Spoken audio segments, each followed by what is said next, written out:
Doing a live cast tonight somehow out of the blue with LuBu versus Team Training Wheels. Just looking quickly at the statistics for B East. This is the division that we're in. Standings wise, LuBu is sitting at about 9th place and Training Wheels at 7th. Just gotta sort out some of these rules thing.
Sorry about all the dead air, guys. I am just sorting myself out. Again, this is going to be a super noob cast because I am totally not experienced running this stuff by myself. But hopefully, I'll be able to make it still entertaining for you all here today. And yeah, so as I said, we got the 7th and 9th place teams going at it today.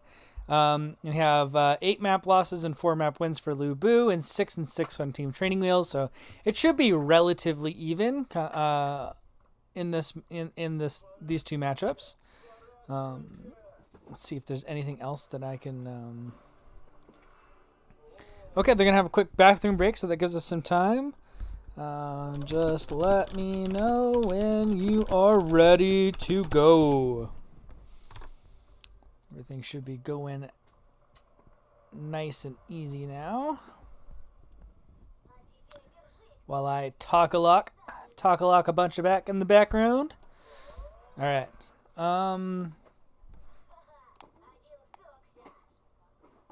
Yeah, so should be a lot of fun today. Yeah, if I could get the dang heroes profiles going, that would be great. And then I'll be able to tell you about these teams a little bit. Refresh.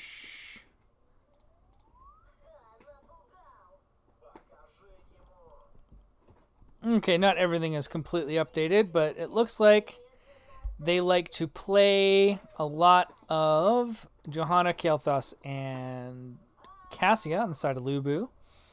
They win a lot with Lily, at least once. Artanis and Rhaegar. He's been played 3 times with a higher win rate for their team. And they've recently been playing a bunch of Anna, Diablo, and Kael'thas. Meanwhile, they like to ban Anub'arak, Diablo, Kerrigan, and Jaina. And what's generally banned against them is Anub'arak, Kael'thas, Diablo, and Garrosh. So a lot of tank chokes on this one, so it must be a strong one. We will be playing on Infernal Shrines.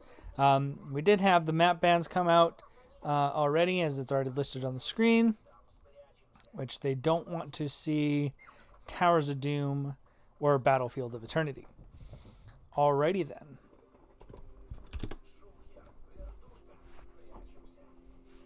I think we are just about to get into the draft.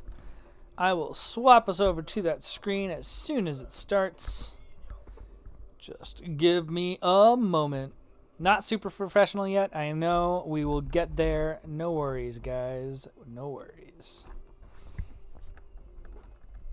If my cats can avoid knocking out all my stuff, that would be great too.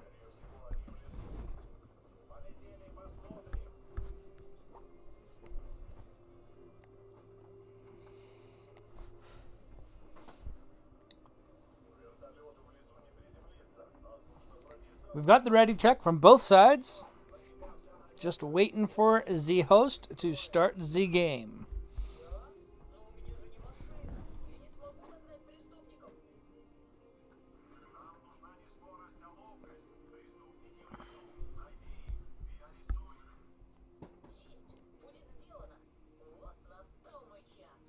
Yeah, I don't have the host.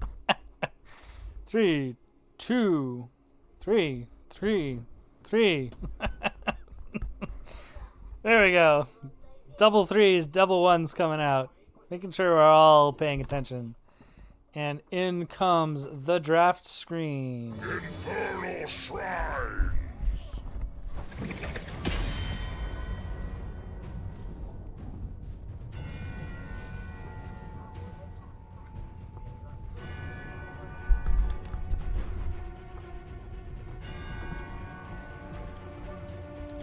I have to turn down the sound. I bet you I have that way too loud. Was on my stream earlier, so I think I've got that nice and fixed. I'm just putting it in the chat. Thank you for that. Kel'Thas being the first ban on the side of Team Training Wheels. There is sticking to form. Removing that Kel'Thas tends to be a bit of a nuisance. Good shrine clear. Lots of tight spaces to get a lot of spread damage out, so no surprise. Anna being banned out on the other side. Something they don't like to play into, especially Iron Horse is now no longer bugged, so probably good to remove that powerful healer out of the way. And still continues the Mage chokehold with the Jaina removal. So really focusing on whoever is the major mage player on the side of LuBu. Alrighty then, what else we got here? Orpheus! Oh, it's just no one like mages. Mages are just no good today. We're just removing them. Tyrande first pick, snap pick, right there. Nice and fast. See what kind of counter pick we can see on that. Really high priority on the Tyrande. They really want those follow-up stuns to whatever they can get there. We'll probably see an Anubrak pick on this side. Nope, Diablo. He was left up. So he is gone, and making sure they don't continue to get mage choked, they remove the Gul'dan, and snap pick on the other side, Maiev, Johanna. Maiev, a very strong, powerful pick in the hands of good players, making sure they got all the lockdown. Johanna is generally, groups people up pretty nicely for those pulls, and yeah, it's good to see. Let's see what they're going to ban on the other side. Hanzo, just trying to remove some of that follow-up damage. I do find that Hanzo is one of those harder ones to get a bunch of value out of the follow-up damage, but still, very, very strong pick. Might as well remove him out of the way. No one likes the big Dragon Arrow follow-up stuns coming in and ruining their day, so no surprise there that we see it banned out. And a Sergeant Hammer ban. They must know something I don't know. Taking that off the board and making sure it's not played. They don't want no hammer tonight.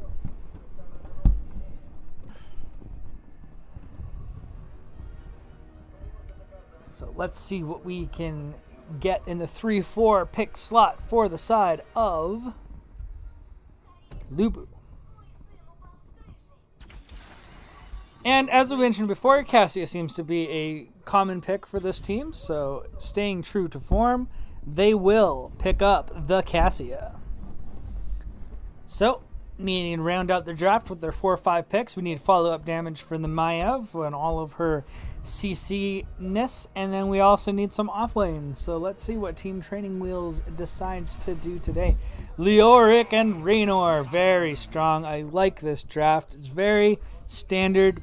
Leoric is just a absolute monster into heavy frontline. It also is very good into strong backline with the E-build at 13 and 16.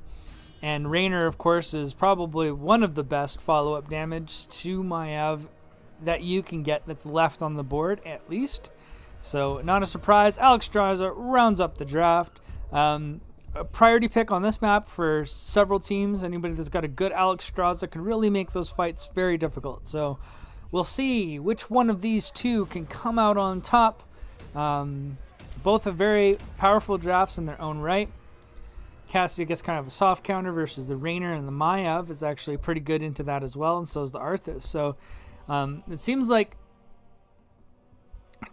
Team Training Wheels got what they wanted, but it feels like LuBu got everything they needed to kind of disrupt what Team Training Wheels wants to do. So as we head into the game here, let me switch over the overlays because I'm slow. There we go. Okay, so introductions on the side of the blue team. We have LuBu with Alan Hicks on Arthas, Streakwing on the Alexstrasza, VDZ on Cassia. Geez, hard to see that. Makrota on Diablo, and Bandit on the Gul'dan. Did I get that right, or was that back? No, I got that right. And then on the red team, Team Training Wheels, we have Taco Cat on the Tyrande. We have Confused on the Rainer. We have Ryukin on Johanna. We have Seraph on the Leoric. And we have Giggle Schmack on the Maiev. Let's see how this plays out. Are we going to get the mid lane rumble going? We got the sprays going down. Need the sprays and the B-steps from both sides here. Showing a little bit of attitude. Showing that they've come to play today. And nothing happens in the mid lane. So easy wave clear for the side of LuBu. Gul'dan Cassia just clear it right out. And it looks like Team Training Wheels will follow up just behind them. A little bit behind on the rotations. Maiev getting a little bit isolated there. Does get a 4-man pull in though, so we might see some good follow-up damage here and get a nice little pick on it. But no, just a lot of damage going out for both sides. Looked like LuBu actually is the one that came out a little bit advantaged in that little bit of exchange. Not just in the wave clear department, but also in the health bars. But we shall see if that continues going forward. So getting a little bit of poke damage from the Maiev, making sure it gets the clear up, but she does give some stacks to the Gul'dan there, so we'll see how far he gets along. Now, I do have Aliyobs, or I was supposed to have Aliyobs initiated here, and I can see that I don't. So when we get into the next game, I'll make sure that that's set up appropriately, which it is obviously not. I had it on the replays, but apparently I did not set it up for this. So I apologize for this one if it looks a little bit overlaid. I will just tab up the talent picks if you can't see it under the overlay. That's a little bit my bad. You just got to remember I'm very, very new to this. I didn't think of setting up my Aliyobs prior to. Therefore, this is what happens. Kind of a little rushed. Kind of picked this up last minute, so it's going to happen. Still nothing super interesting has happened. Here we have the typical standoff. Where's the sprays? Where's the dances, guys? Come on. You're just hanging out. Anyways, so we're continuing. We did have the camp that picked up on the side, and it looks like they're going to actually aggress. LuBu is going to aggress Team Training Wheels Khazra camp on their side of the map, and it looks like they might just get away with this without Team Training Wheels even noticing it happening. But Johanna does come in. She does get a 3-man condemn, but nothing else really kind of comes of it. There was no follow-up from the Maiev, so they just get out. Free camp. Kind of like a free hat. It's just there. Looks like they're going to go right into the bottom camp as well, while we have Team Training Wheels grabbing their bruiser up here. Now, this should be pretty easy for them to clear out, but they do have Shrine priority, especially in the next 7 seconds, so they're going to get nice and set up here before Team Training Wheels can even get in. And with all that poke damage, it's going to be a little bit hard to walk in here with 3/4 of a health bar from the side of Team Training Wheels. And so I think we got a bit of a rotational advantage here for the side of LuBu onto the Shrine. And lots of clear for it as well, so we'll have to see if Team Training Wheels can make anything happen here in the next few seconds, or if they're just going to stall this out, try to let this bruiser get a little bit of advantage in the top lane. But that's 20 skeleton defenders to 6. Here comes the engagement from the Maiev. He does get the tether in. They do get the engagement quickly onto the Gul'dan, and he does go down, but it looks like Confused is going to also drop with the Cassie getting on the backline there. But BDZ is also very low. In fact, all the health bars on the side of Team Training Wheels is in fact going too low, and that's going to be a 3-for-1, a 4-for-1 trade on the side of LuBu, and I'm pretty certain that this is definitely going to the side of LuBu if that wasn't painfully obvious. So, we have a level advantage with those extra 3 kills. They do get the objective. The objective is not going to do a whole lot, even with those deaths, as the death timers are very low. So they might be able to get this front wall done, but as you can see, LuBu is not concerned at all. They're just splitting out into their lanes, making sure they're soaking every little bit that they can, while the first objective kind of helps them secure a bit of the front wall. But Plenty of opportunities for Team Training Wheels to get back into this, no doubt about that. Looks like they might actually get a little bit more than just the front wall. I feel like the defense still didn't come up fast enough for the side, even despite the kills. I think they could have got here a little bit faster, but they're going to go ahead and engage right onto that Gul'dan. He gets stunned by the Tron, gets pulled in by the Maiev, and there he goes down. So that's a nice little pickup for the side of Team Training Wheels, and if they can secure a couple more kills here, they can turn this around and make that lost fort not so painful, but still, a lot of value gotten by LuBu with dropping that fort in the early game. The trickle experience will come in. Of course, it will take a very long time for it to kick in, but every little bit does help. But Leoric was doing a very good job of making sure he was getting every bit of soak in the off. And we do get an aggression down here in the bottom lane, and we get a little tether onto the Diablo and see if they get a follow-up stun as well. And I think he might be going down. He does get the flip on the Johanna, so the body blocks are not effective to keep him out of the way. And that is a bit unfortunate. But they do steal a camp here, so there's a little bit of silver lining from that engagement. Unfortunate they couldn't get the kills and the reset on the Diablo, but it is kind of hard to get those kills and resets on Diablo, especially once he starts stacking up his health. And I think at the moment, he already has all of his stacks. Those kills in the center area must have been really beneficial for him to get those. So if they got that reset on that Diablo, that would have been very, very nice. But the race to 10 is going to be pretty dang even. The roles swapping a little bit here as two camps now go to the side of Team Training Wheels instead of LuBu. So very well done there on the side of Team Training Wheels. Bot camp is still kind of sitting there, and I'm thinking LuBu is looking at getting it themselves.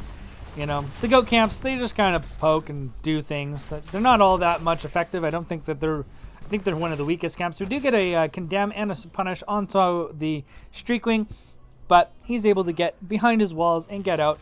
And it looks like Team Training Wheels is going to continue their priority on to the camps in the second as we enter the mid game. With 10s being picked up, we've got Lifebinder, Horrify, Valkyrie. Pretty sure that's Valkyrie. Yep. Oh, we get a pull in from Valkyrie onto the Maiev, who gets feared and then stunned. She is able to actually drop the Warden's Cage and trap 4 of them in there, but the Lightning Breath almost kills Smack. He gets out with pretty much nothing. Still over 100 health, but just barely. The camp still went to the side of Team Training Wheels, and a lot of heroics were dropped there, but not a lot of other things happened. Anyways, to finish up the heroics, as we saw Lightning Breath, and we have Army of the Dead coming out for Arthas on the side of Team Training Wheels. Oh, we got a middle engagement here on the Leoric, but he just ghosts out. He just ghosts and nopes. That is Leo for you. Kind of hard to gank that hero. Anyways, on the side of Team Training Wheels, we have Rainer's Raider, Blessed Shield, pretty much standard stuff. Shadowstock on the side of Tyrande.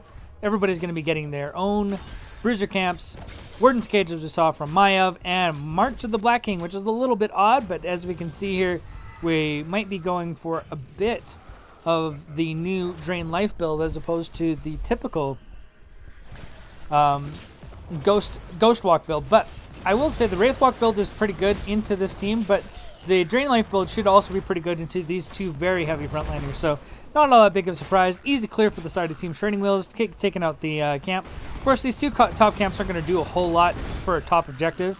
We do have a slight lead in favor of LuBu again on the Shrine.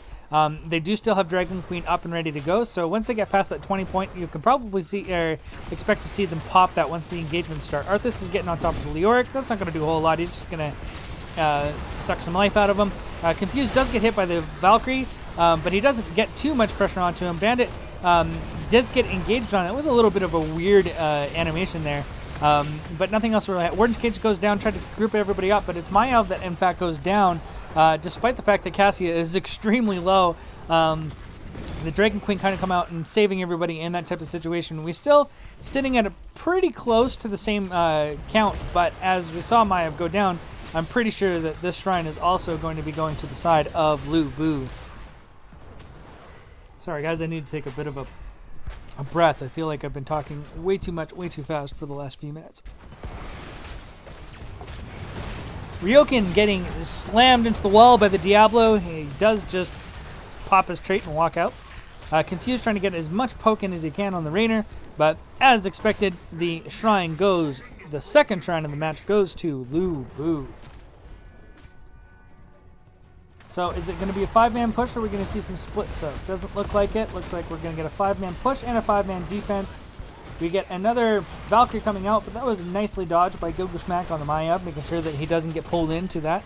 But Ryoken getting a little bit low. Leoric also, the frontliners really taking a lot of damage, but they're getting nice and healed up. But I don't think it's going to matter. Looks like Ryukin is going to go down. Nice little engagement by the Diablo to make sure that he dies there. And Leoric is also not long for this world, although he's just going to ghost around and come on right back. Trait value. They got a second fort, 2 Punishers, 2 forts for LuBu. They also have a level lead and talent advantage at this point, so we're probably going to have to see Training Wheels play a little bit more conservatively into some of these fights, at least until they can get back onto the same tier as they were. LuBu taking advantage of that our talent tier advantage by going ahead and stealing the Khazra camp here. And it looks like they're just going to rotate around and clean up all the camps.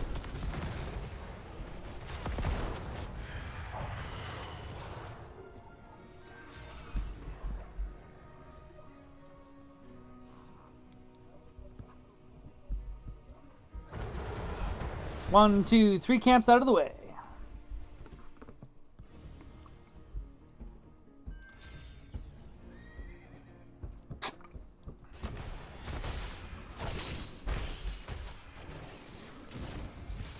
So I think they might use this camp to see if they can get this front wall down. Shrine is going to be here, so it's really the bot lane and that fort is already out of the way, but you might as well see what you can get. We are on even talent tiers now, so I do believe that Team Training Wheels is hoping to see if they can find an engagement. Ryoken gets knocked in by the Valkyrie, gets rooted and slowed, burst down a bit, but again, just hits straight, walks right out. Nice little attempt. If they got a squishy there, that might have been a bit of a different story for the side of LuBu, but no harm in trying. So they're just going to maintain the waves. We get a Toronto Owl coming out on Alan Hicks to spot out the fact that they're going for this. And we're going to get an aggressive attack from the side of Team Training Wheels as they go in here and get a 3-man tether plus a Warden's Cage and a bunch of Q resets. VDZ going down. He got a little bit deep there. But the Lightning Breath and Fear being a wonderful combo, and they're just stuck in here because of the Arthas. Ryoken might be going down, and so will Maiev. So a 2-for-1, 3-for-1. Looks like Leoric is also going to be dropping here. We don't see a... This is a standard Leoric build. He did go for the Wraith Walk. So, yeah. Typical. Nothing wrong with that.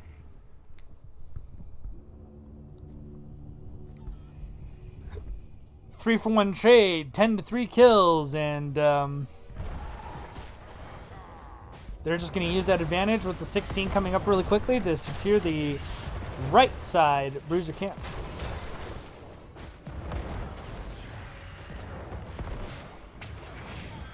Team Training Wheels in kind of a bit of a rough spot at this moment because they don't really have... they really just got to wait. They got to get back into the game through talent tiers. So they either got to find some picks or they basically just have to AFK in lanes and soak waves. I don't think they can contest the shrine that's coming up at all. I'm pretty sure they are in a position that does not allow this to be a thing.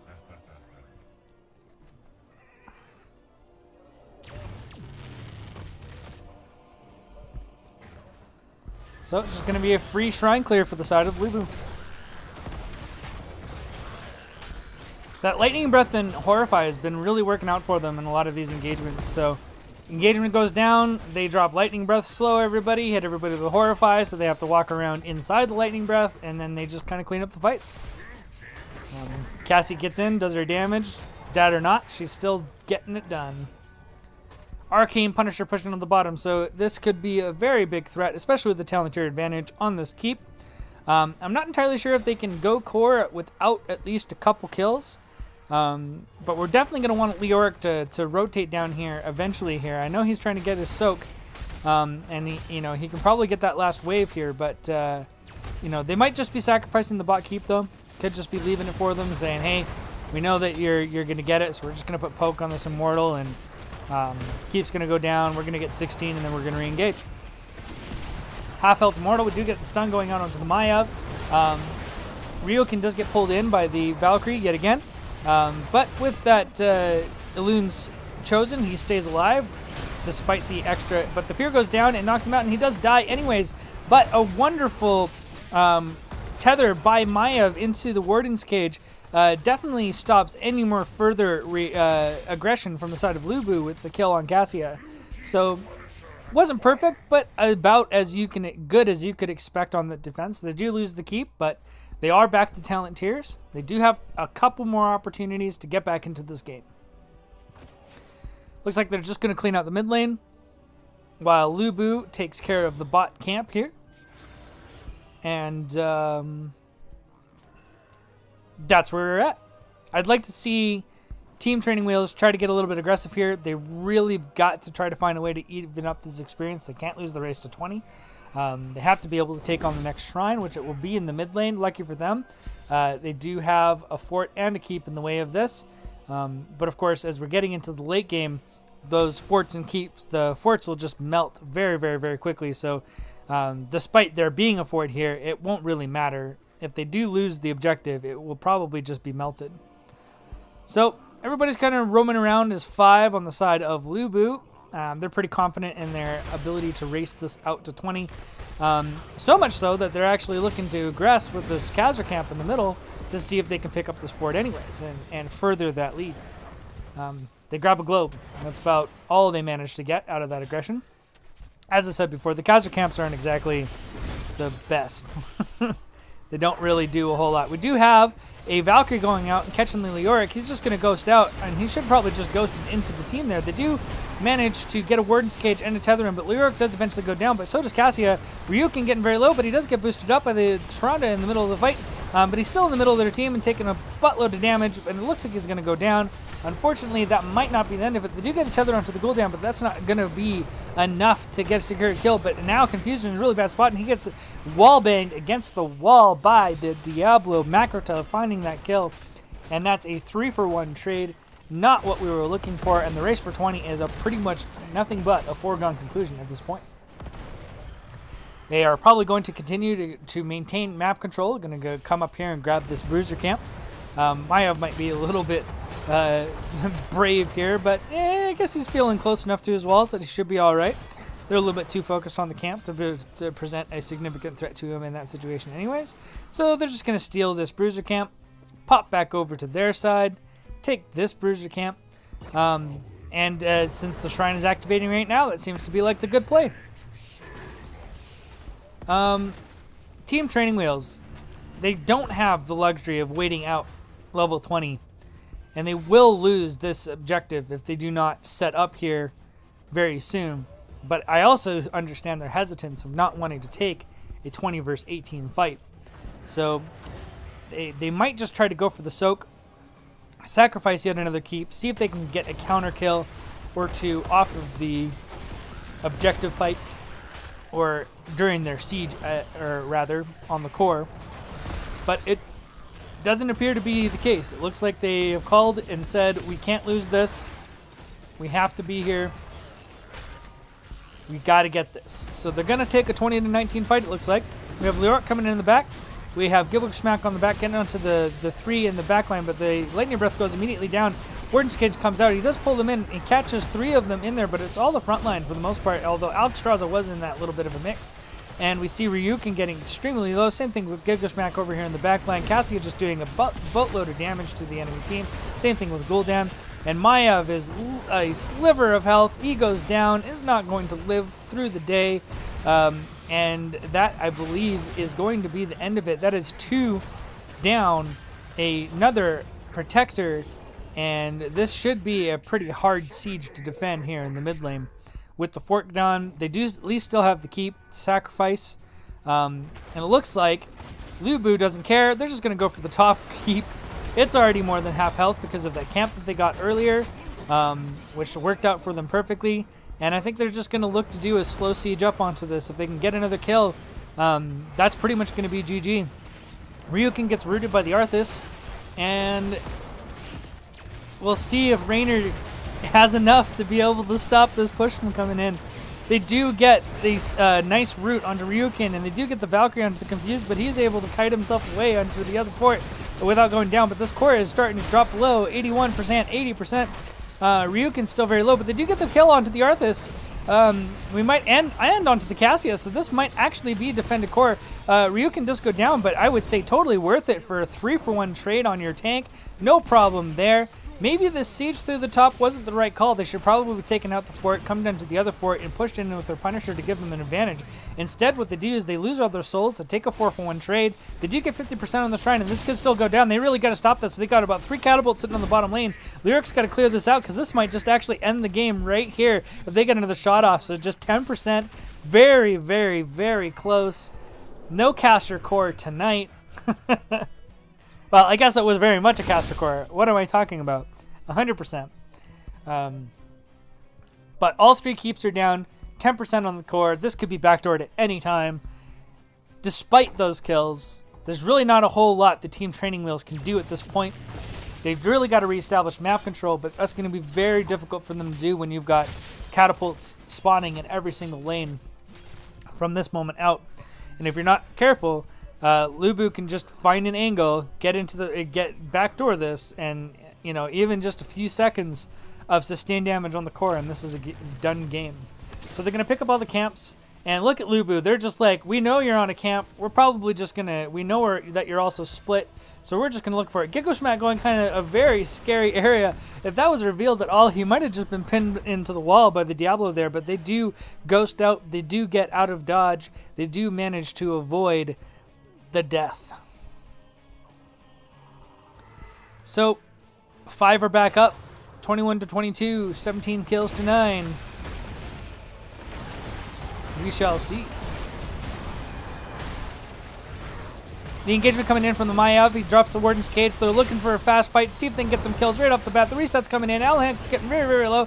VDZ does go down. So we do actually have a 2-for-0 trade with the Diablo going down as well. And that is a perfectly good fight for the side of Team Training Wheels. The comeback may just be real, folks. It may just be real. They should probably get this camp to help push it out, maybe get it to the other side, or they should go look to take structures down. Something, anything. They got to get some advantage out of this these 2 kills that they managed to be able to pick up in the late game. This fort should be going down. They don't have any waves because, of course, all the waves are super pushed up in every single angle. So they're going to have to tank shots to get through this, and that's going to make this a little bit of a slower siege than you'd probably like to see. And as we see right here, we're going to leverage the distraction of all the people showing on the map in the bottom lane and Leoric showing in the lanes dealing with the catapults to come up here and remove this bruiser from the hands of Team Training Wheels. Double bruiser, I mean, if they got all 5 up, they could even attempt to try to go for a core here, but looks like they're not going to do any crazy plays today. Out of the Ziltoid's crazy playbook. Sorry about the ops, guys. I'm not exactly the best at this, but I'm doing my best. So here we have a 4-man clear in the top lane. And yet another shrine started nice and early on the side of LuBu. But the last team finds it pretty well. So let's see how well they go for Team Training Wheels in this situation. They really got to engage on this quickly. We already have 23, 24, 25 out. And LuBu's just going to back up, try to avoid any heavy engagements. We do have Leoric already on the back line. We do get the pull in from the Valkyrie, the Fear, and the Root. 3-man Fear, 3-man Root. And that turns into 2-man kill, almost 3. Ryuken goes down, or not Ryuken goes down. Tokoket goes down. Ryuken goes down. And I'm thinking a 5-man team wipe. That's going to be game. So got pretty scrappy at the end there. But things got a little bit desperate. And just too many fights were in the hands of LuBu early. And I think that it just kind of, they got a little bit desperate. Walked into that engagement. Walked basically right into a chokehold where they got wonderful fear value. And that just turned the fight for them. So well done, LuBu. GG.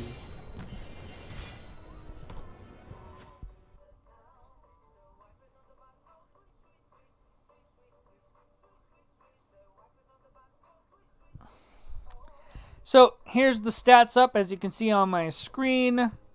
78,000 damage coming from the Cassia. Those Valkyries were definitely on point, definitely making a lot of noise for the team. Basically got Taco Cat into the back line, which is how that fear got hit on all three of them. The Maya, the Tyrande, and the Johanna. And, the fear was just fantastic money play rate at the end there.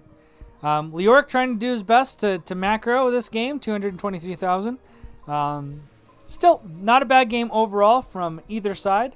Looking at the talents, I think everything is pretty standard on the side of both teams, except we went Fen build here on Cassie. I've been seeing that a lot more recently. Improved life tap instead of the minions steal life, the consume soul. And then, of course, match for the Black King. I don't know. I think in that last fight, a Silence and Tomb would have ended that fight. And I'm not entirely certain that it was there.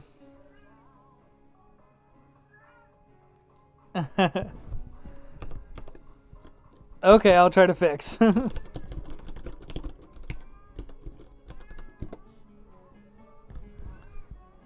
Anyways, we'll see what everybody says about the next game. Let's get into the proper scene. So let's update the score.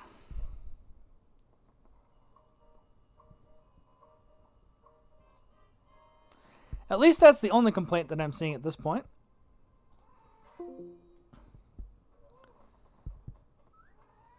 It could be worse.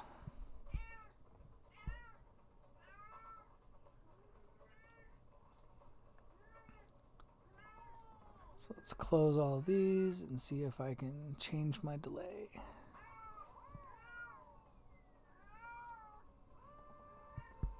Do do do do do do.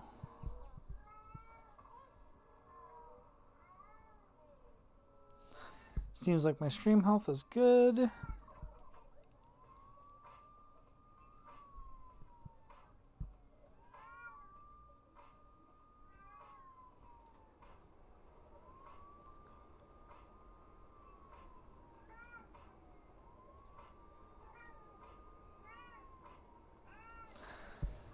Alright, I'm going to see if I can get into game.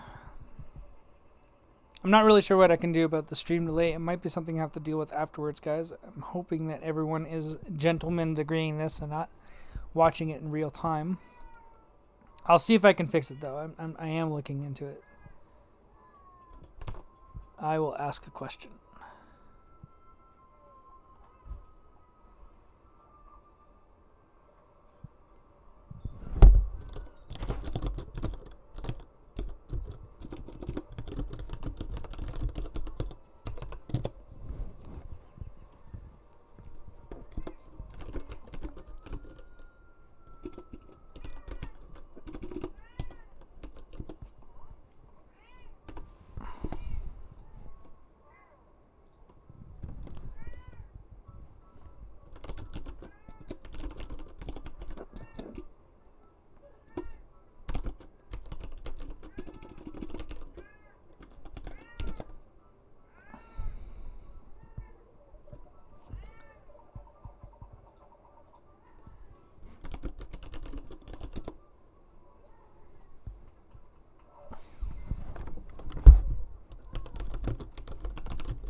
Is this in my OBS?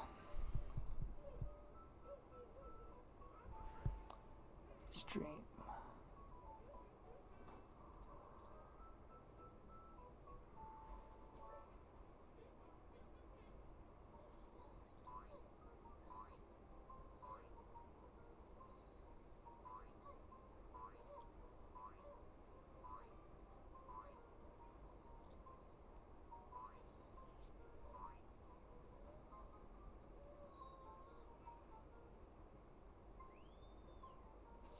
Ah, there we go.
I will have like a video thing transition for next time. Sorry about all this, guys. I do have the next map pick. We will be going to Cursed Hollow.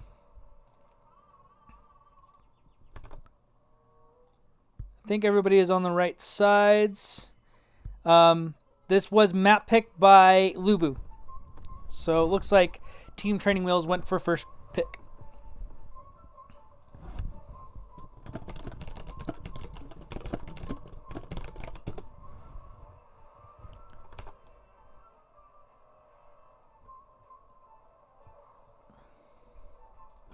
I got on it in a 90-second delay, so that should be long enough. As many of them have already said in the chat, no one's really paying attention. We're watching the stream while playing. I know I can't do that, so it seems a little odd for me if that was the case. But I guess if you had somebody watching it for you in comms and then feeding information, that could very well be the case. But I generally expect most people to play by the rules. I generally don't expect people to do that kind of thing. But anyways, just in case, stream delay should be fixed. We should be ready to go. I am ready. I am just waiting for our resident players to also be ready.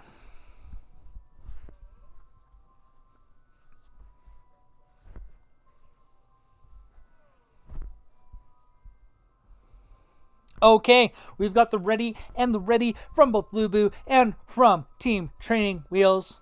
Alexa, turn the lamp on. It's dark in here. Okay. You're welcome. Great. As we go into the draft, here we go. So Sorry, I don't know that one. Shut up, Lexi.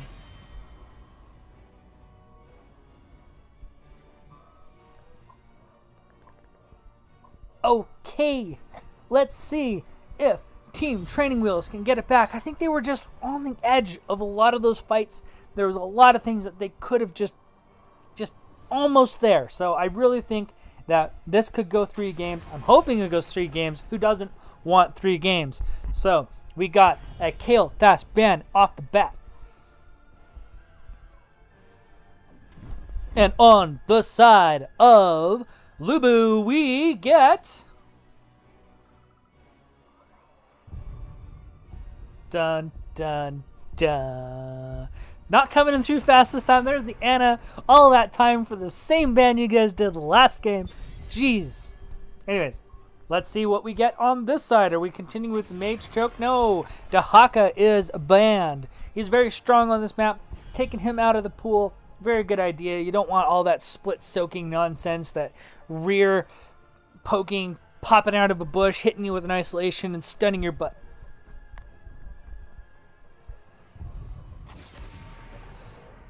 Oh well, LuBu's sticking with the tried and true.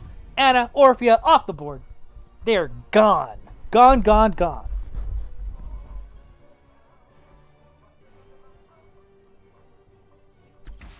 And Jaina is the first pick from Confused on the side of Team Training Wheels.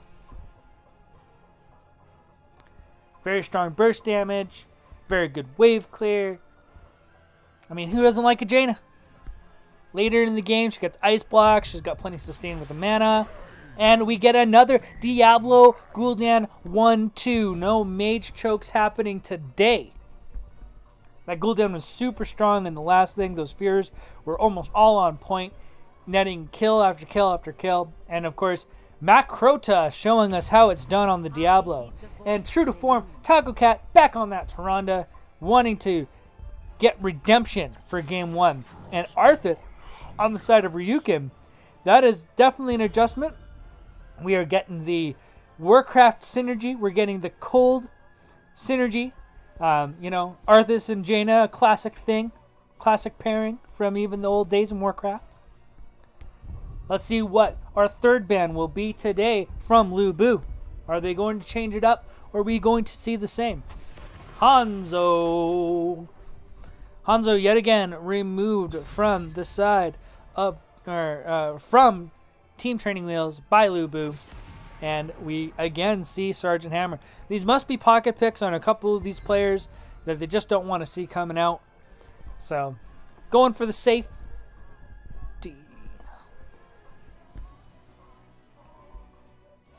What do we got? Streakwing, the captain, the one, the only, the Jimmy. Bringing out the Jimmy Raynor as counter to the Cassia from last game. Is actually on VDZ and not Streakwing. So, there we go.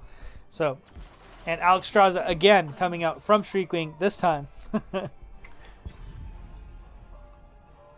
So Raynor going to the other side. Gul'dan Raynor, that's a lot of good damage to have on your side.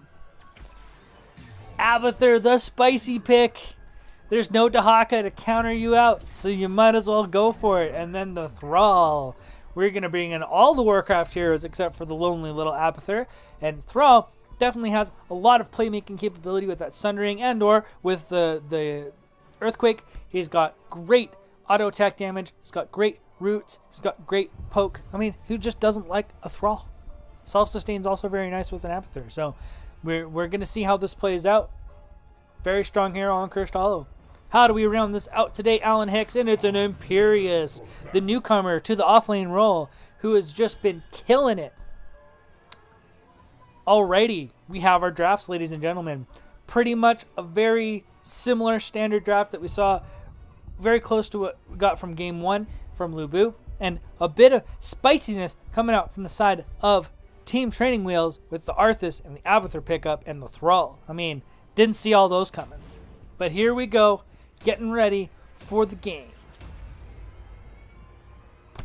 And let me switch over the in-game overlay. I do have Ollieobs on now, I think, so it should look good. I still have no idea how to bring up the tools on Ollieobs, so I'm going to have to get like I said, I took this up last minute. I just wanted to get out there, get some casts done, because we didn't have enough people doing it. I think we only had like 3 out of 9 tonight. That's just no good.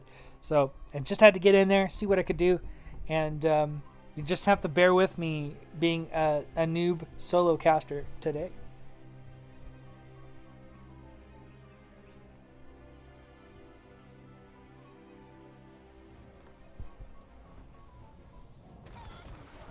And here we are on the blue side. We have the 1-0 lead from LuBu.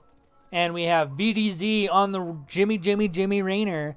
We have Bandit on the Gul'dan. Yet again, we have Streakwing on Alexstrasza. Yet again, we have Macrota on the Diablo. And Alan Hicks on the Imperius. On the side of Team Training Wheels, we have Seraph on the Thrall. We have Ryukin on the Arthas. We have Taco Cat again on her classic Tyrande. We have Confused on the Jaina. And Abathur is going to be played by Gigglesmack.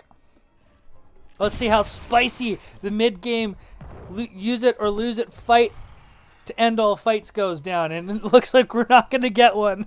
Taco Cat and Confused just hanging out by the towers. The spray is coming down from the side of LuBu. They're feeling confident. They're feeling ready. They're looking for another win.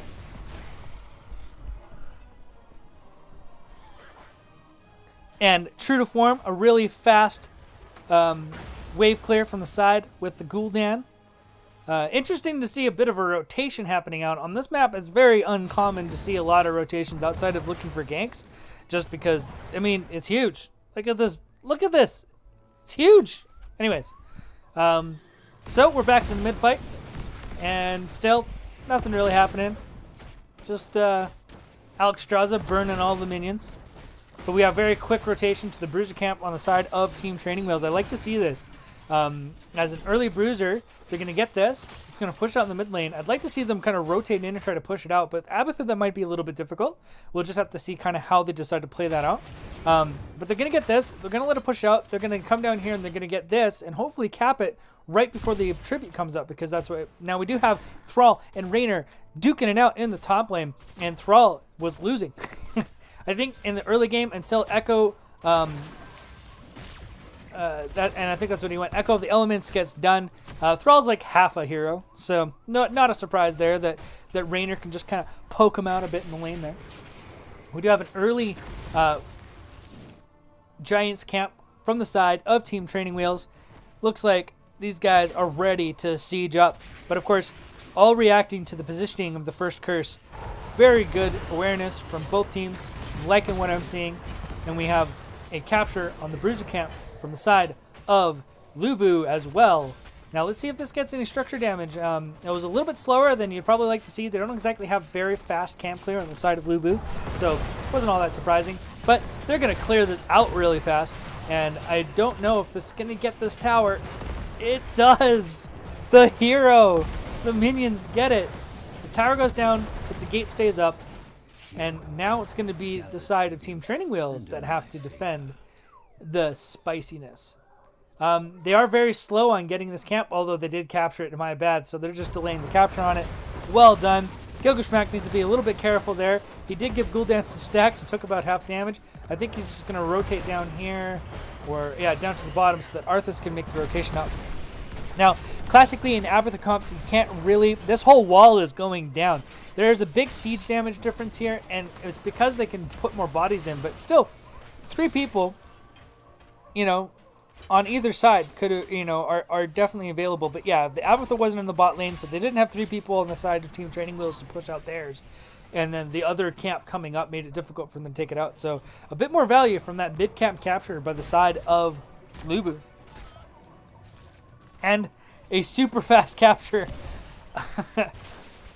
Typically what I was trying to get at is Abathur don't really want to get the early tributes, or they're kind of difficult to do so when you don't have Ultimate Evolution up. I was hoping to see a bit of delay. We do have Tyrande, we do have Thrall, both have very reasonable delay tools for that shrine, or that tribute, but unfortunately, it's going to go to the other side, although we do have a slight experience lead on the side of Team Training Wheels. Ooh, a little bit of a delay there. Hopefully that doesn't happen too often. And that's good. Apather kind of hanging out here behind a non-existent wall. Diablo sees that he could be in a bit of trouble there, so I'd be a little bit careful there, Apather. So they're going to miss this whole wave of soak unless Apather makes the rotation down. Let's see if he does it. Dun, dun, dun, dun, dun, dun, dun, dun, dun. Arthur's kind of walking out here on his own. He's going to get isolated. He's probably going to get blown up. Yeah. Fortunately, walking through this area without your support is a little bit scary, even for an Arthas, especially without Army of the Dead to help you get out of the situation. So now Taco Cat is also going to get a nice little dive from Makrota, making sure that they secure the second kill on that. And that's going to be tribute number 2 to the side of LuBu. Apather did make it down here. I don't know if he made it in time to pick up that wave of soak, but he is down there now. And that's all that matters. Alan Hicks picking up the spicy level 7 talent. Holy Fervor. So he can get his wave clear. We do have a bit of siege coming in the top. They do take down the top wall. Although VDZ gets destroyed by Confused on the flank. What a wonderful play. He stayed out of vision, waited for the root come down, and then just came out and blew him all the way up. Nice kill. Those are the types of things we need to see from Team Training Wheels if they're going to get back in this game. So Tribute spawning in kind of an unfortunate position for the side of Team Training Wheels. And instead of going for it, they're just going to say, you know what? Screw it. We're going to go for the boss. They do have an okay burn on this with the Hunter's Mark from Taronda, which is nice. You know, Thrall and Jaina do quite a bit of damage, so it's going to burn pretty fast. But, of course, they're going to give up a curse for this, and I'm still not entirely certain about that exchange. The early game bosses don't get a whole lot done, but at the very least, it should help kind of push out this lane. But with this camp up here, it might not actually do even all that much. Apather's got to be very careful now with the curse going on, because he's got no protection from these walls. I mean, he practically might as well just hide out in base. We do have Thrall in the top lane. He's going to clear up all these minions to make sure they're going, and we have Apather also rotating in the top lane. So it looks like they're just going to forfeit this bottom camp or fort to the side of LuBu, which kind of makes sense. They already have 4 down here. You can see where they're allocated. Just let them have the fort, save the other 2 forts, and you should be all good. This bridge camp timing is very good, making sure that you're mitigating as much damage from the curse as possible.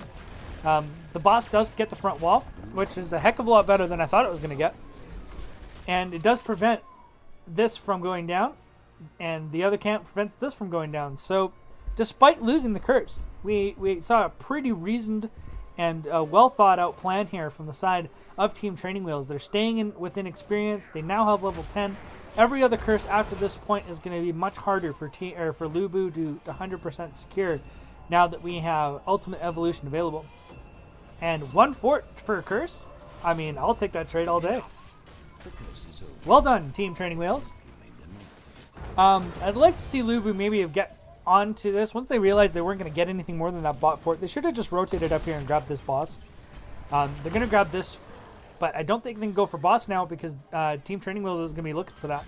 And they actually already here. Did you get the root? Oh no, he misses the root. Does get the stun of the Gul'dan. Gul'dan is in a very bad spot, and he misses the fear. It doesn't land on anyone, but the Lightning Breath comes out to discourage any further aggression from the side of Team Training Wheels. But I think for ult economy, that was actually pretty fair. I will trade out a. Oh no! Okay, that was just the Aberthaclum. So all of these are a bit shorter. Never mind. It is a 4 for 2 in ult economy. They do bait out pretty long cooldowns, but they're all going to be up basically around the same time.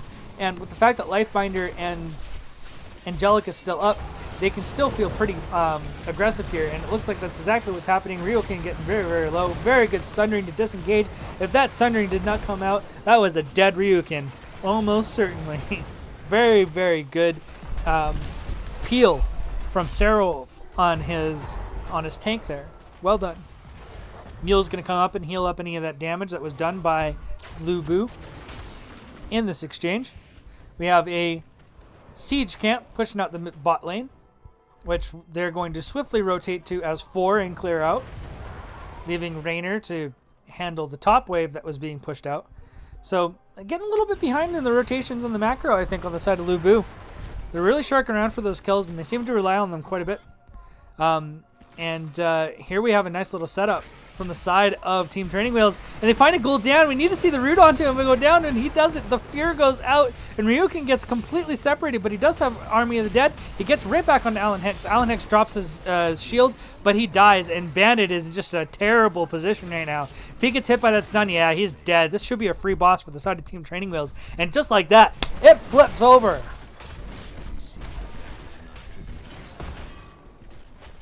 What a good setup. I love it.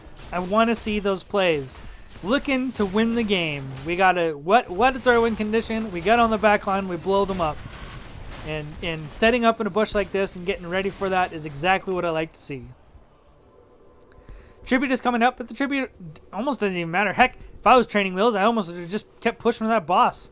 Take it to keep, make them come to you, but I totally understand this rotation. Siege is going to get some free damage on this fort unless they clear it out, which I don't even think they're going to be positioned to do so. It looks like they're just going to look for this this tribute, but LuBu wants nothing to do with this fight, so I would suggest somebody get up here and deal with this before it gets some damage done. Yeah, LuBu is just going to come down here and deal with the boss. Boss will get the key or the fort. I mean, it removes a tool, a win condition off the place. It evens out the bot lane. So things looking up for Team Training Wheels. They also win the race to 13. Looking like most talents are pretty standard across the board. Nothing too amazing. Still waiting for Thrall to pick his. Keeping the cycle up on those camps. Team Training Wheels making sure they secure their bruiser. And LuBu, knowing that you're going to get 13, making sure that they are in position and ready for this tribute. But of course, all the mines by Abathur, making sure he scouts out the rotation from the side. And that vision can be invaluable. Knowing roughly where they're going to be at what time is always useful. Looking for the big flank, looking for the root onto the Rainer. He does land it, and they're going to drop right on top of him. The Dragon Queen goes down, and Serolf is in a bit of a bind. He kind of get dove upon by the Rainer, the Imperius, and the Dragon Queen coming out. And so Gigerschmack loses the clone, and with that Thrall death, the things have turned slightly on the side of Team Training Wheels. And this might just be a free boss for LuBu. With Clone down and Thrall dead, I just don't really see them being able to contest this. I think they should just leave it. It looks like they're still trying to poke in here, but it's really not necessary. They probably can just play conservative. Ryu can get pretty deep in there. Doesn't even have Arm of the Dead up, so he's just kind of let himself get fed upon. But Alan Hicks is actually the one that almost dies, and he does go down. Too confused. They do get the kill. They do lose the boss, but Bandit also goes down, so 2 for 1, 2 for 2. Looks like Thrall might also be going down here, but he does heal up off of his Q, so nice attempt by the side of Training Wheels. Looking for that opportunity. Ryukin stayed alive for a good portion of that time. I think a lot of the damage was being split between him and the boss, so it makes kind of sense that he wasn't actually getting focused down as hard as it initially looked like. Still pretty risky to go in for that without the without Army of the Dead, but this mid camp took out the fort, so boss is pretty much only going to get this fort, and maybe we'll get top wall, and it might secure positioning for the side of LuBu on this shrine, just as they will commit some resources up here to deal with this boss so it doesn't get more than a keep wall. LuBu taking vision, making sure that they've got all of the control they need, and that's just going to be an easy tribute for them. They're also going to steal away this siege camp, but the race to 16 is in the hands of Team Training Wheels at the current moment. They do have a slight kill advantage, 6-5, and Mule is going to make sure that those gates don't take too much damage from any of that pressure from either the siege camp or the boss that was taken earlier. So LuBu got what they could, established some map control. They're across the map. They're getting all the stuff, getting all the things.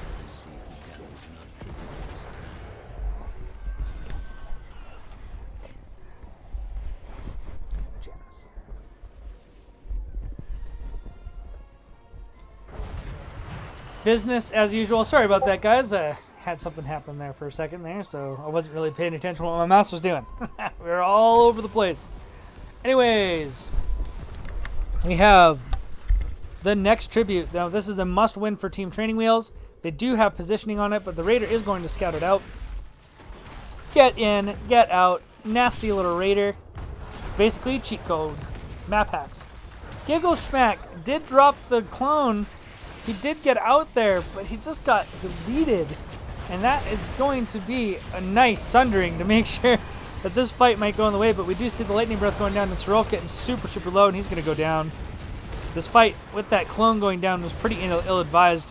They couldn't give it up because they didn't want to give up Curse, but unfortunately, getting that clone blown up that quickly put the fight very negatively to the favor of LuBu instead. And we're going to see two camps, mid and top lane, and a Curse. So we've got some real threat popping up onto these keeps and just not enough bodies on the field to deal with it. I think top keep is a for sure thing. I'd like to see them clear this out and then defend on the core once you've got all your team members back up. I think that's pretty much all you can do at this point. Because you have to wait for your team members to come up, but if you leave this to clear out, they're just going to get two keeps out of this. I'm kind of surprised LuBu isn't going for the core. They do have Curse, they do have waves, they do have camps, but looks like they're just going to go again for the safe play, secure that mid keep, and then see what they do. And they're just going to bounce out, get the other Bruiser camp, and probably rotate down to this boss. I am assuming. Sorry, everybody. My throat's getting really sore from talking so much today. I still have to finish the replay cast I was doing to Save the Murloc. Or no. It wasn't Save the Murloc. Sack of Bricks versus the baddest dudes earlier today. So, looking forward to that. I will not have a voice by the end of this. So instead of going right for the boss, they're going to bait the boss. And they're going to turn it around. Taco Cat in a bad position, but they weren't quite ready to pull the trigger yet. But Ryukin also getting very low. He drops Harmony the Dead. Is he going to stay alive? No, he's not. He's going to die. Fear goes down. Sorolf in a bad position. Let's see if he can turn this around with a nice Sundering to keep himself alive. No, he doesn't even get it off. He dies before it happens. Giggle Schmack, of course, cloned Taco Cat and not the Jaina. So the support was there, but the damage wasn't. And with 2 kills like that, I think you just go mid lane and you end the game here. Gigerschmack's got to get out of town. Sitting in the middle of the lane there. Slug life, slugging away. Trying to get out of there before anything terrible happens.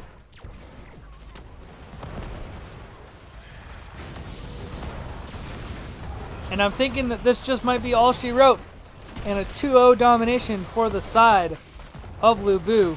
I mean, it's not written yet. We might see some amazing play here from the Tyrande and the Jaina, but Jaina just gets wall smashed. The dragon goes down, and that is going to be probably all she wrote. GG, LuBu.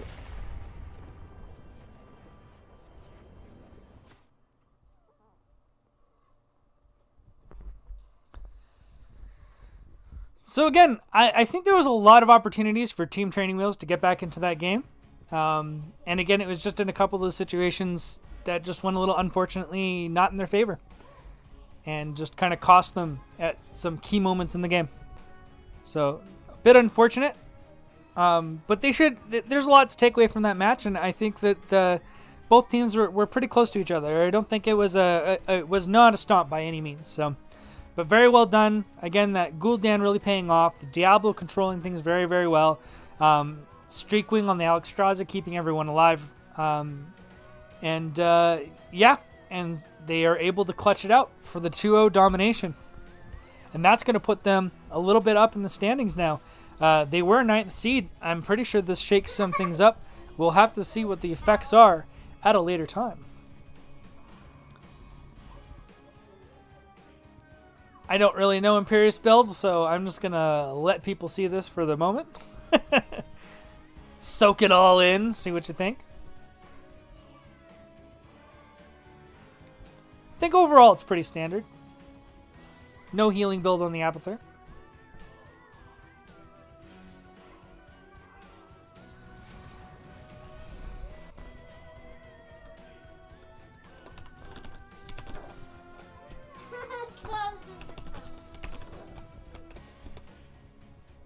Let's see if they are willing to pop in for an interview.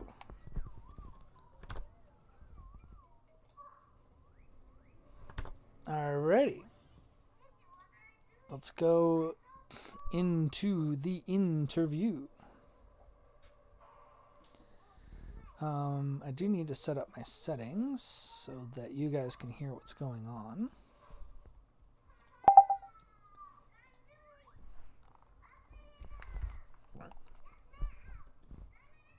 Okay.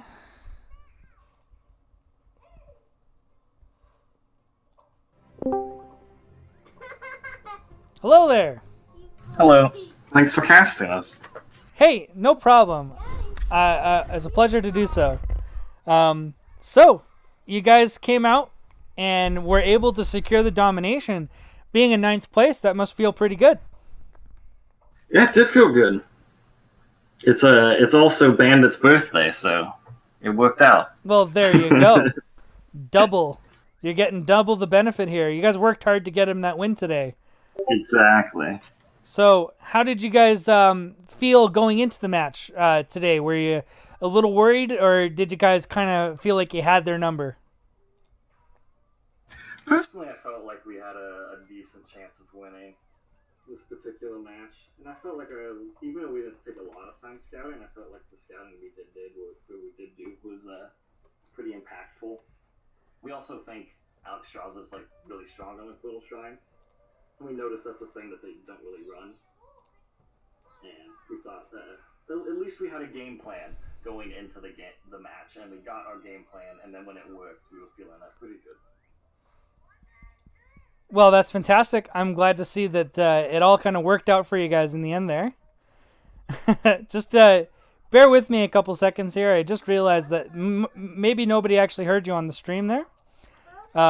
So just give me a second here. And I'll re-ask you those questions. I know everybody probably heard me say it. Again, new caster issues here. I just kind of picked it up and was like, hey, let's do this today.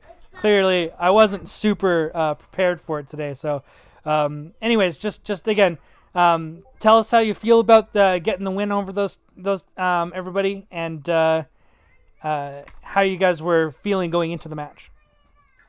Again, we were excited about the win. As I said, it was Bandit's birthday, so we were excited to get our first match win. Good birthday present. And I don't know if I can speak for the whole team, because I know we've been down a little bit for quite a few of the losses, but I think most of us felt pretty good going into the game, especially when the first draft kind of went how we wanted it to go. We wanted Diablo, we wanted Alex on Shrines. And then so when we kind of got our game plan, and then the game plan worked pretty well, then we were feeling real good after that. Yeah, it seemed like they went for a bit of in the first game, and even in the second game, a bit of a mage choke. So we saw the early Gul'dan pick up both times just to kind of make sure that your bandit there was able to get kind of what I assume is kind of his comfort heroes, is he's a bit of a mage player. Yeah, Bandit plays a lot of mages, but he does play a lot of them. So we especially on Infernal Shrines, we're not going to feel bad about getting Gul'dan. Gul'dan's more than good on that map. Oh yeah, and I saw that you got Alex Straza both games, so it's definitely still somewhat meta to get her on Infernal Shrines for the effect that she has over the objective. But I assume it's just a comfort pick for you to just kind of take any game you can get. Not really. It was more of like if it isn't broke, don't fix it type of thing. I felt pretty safe all of the first game. I mean, I don't think I died in either game. So I was just a little worried if I picked something else that maybe they would dive me, because there was a couple times in the first game, that, especially with the Maiev, that they would dive pretty hard. But they couldn't get me, and usually they couldn't get Gul'dan because of just Lifebinder. So I was really just debating between Alex Straza and Rhaegar for Ancestral. It seemed like that was working really well, having just the one single target big heal. end of the game got a little hazy in Infernal Shrines there. I was even commenting that in that last fight where you guys picked out or were able to get that Valkyrie that pulled Taronda in, and then the 3-man Fear, which is more or less kind of what won you that fight. Had Leoric taken Silence and Tomb in that situation, you guys were in that choke, I think the fight might have gone a different direction. Yeah, we were very surprised he didn't go in Tomb. Yeah. So, I think... They might have thought that was doubling up since they had Maiev wall, but I think it would have been worth it just for level 20, basically. Right, because they managed to actually get it out there. Also, for the core call on Cursed Hollow, where you guys kind of went, or was it Infernal Shrines? Oh, I can't remember. There was a couple core calls in both games that seemed to go a little bit hazy for you guys a little bit there. Yeah, Shrines was the one where we left it at 10%. I think I could have finished it too. I didn't realize that we had Katas coming from bot or whatever wave ended up having the catapults. Because I walked away as me and Dibla walked away as the only remaining people when it was at 40%, but then Katas dropped it to 10%. Yeah, had to have. Probably could have ended. I had to have Caster on the first day that I'm solo casting. So, just the way it has to go, right? Yeah. Anyways, both games were extremely entertaining. I was, both teams looked really good. It didn't seem like one was particularly overpowered over the other, but you guys just managed to find your win conditions in a lot of those situations and execute a lot better. I think getting Makrota on Diablo 2 times in a row was a pretty big factor for that. He made a lot of plays in those on those dives and isolating out those really squishy characters, and those lightning breaths caused a lot of problems for team training wheels in a lot of those fights. Oh yeah, there was a couple of lightning breaths that almost single-handedly won the fight, and they were both good maps for Diablo. Yeah. So we were really happy to get him. Alrighty, well, I won't keep you here much longer. If you have any shout-outs that you want to give to anybody, and we'll wrap it up then. Thanks again for casting. Thanks for Team Training Wheels for some good games. Of course. Happy birthday to Bandit. And hello to any other LuBu friends that might be listening. Alrighty. If that's all you got, I appreciate you coming in and doing this interview with me. I'll keep an eye on you guys out for you. Hopefully you can secure that playoff spot with this win and build off the momentum going forward. Hopefully. Thank you. Good luck, guys.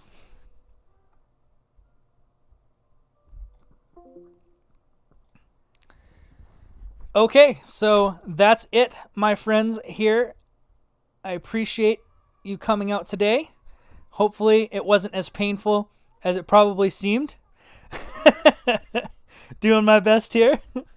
And anyways, good luck to both teams. Hopefully we'll see you guys in the playoffs, and if I can catch you guys on another cast, and I have got the time to it, I'll try to get it done.